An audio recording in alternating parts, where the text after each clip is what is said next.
おはようございます。めぐりかみたちです。今日紹介するソースはジューリエトマテです。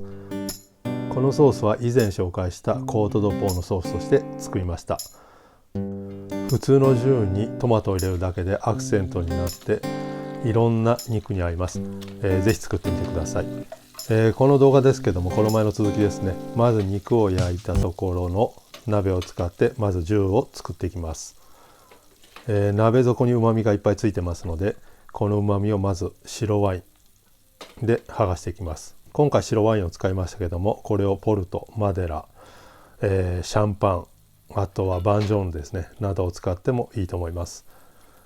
最後仕上げたい風味に好みに合わせてワインを選んでください。このようにまず白ワインを入れてシュクフですね、鍋底についてあるシュクルを剥がしております。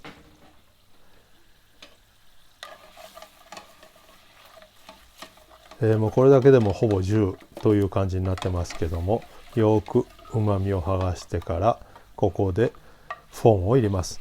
フォンですけども、使っている主材料に合わせた10ないしはフォンを使った方がいいと思います。今回豚でしたので、ジュードポーを入れています。もちろん、鶏の茶色いだし汁、フォンドボラー油などでも構いません。今回はこのようにガルニチュールを入れてそのままソースを仕上げていきます。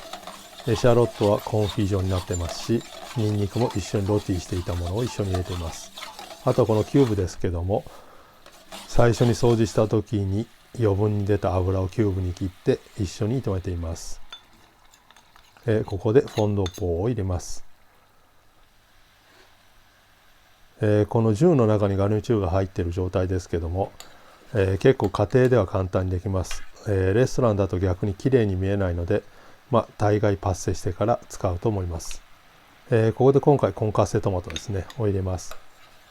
本来であれば、ピューレドトマト、ソーストマトを入れても構いませんけども、このようにモルソが残っている状態が好きなので、今回はコンカッセトマトを入れています。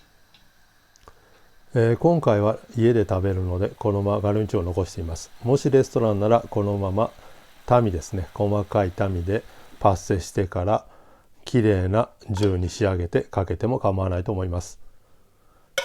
今回ちょっとアングルが悪いですけども、ロゼに仕上がったコートドポーにソースをたっぷりかけて、もちろんエシャロットコンフィ、ニンニクのコンフィも一緒に添えて美味しくいただきました。最後までご視聴ありがとうございました。次回もまたよろしくお願いします。それではお疲れ様でした。ボナペティ。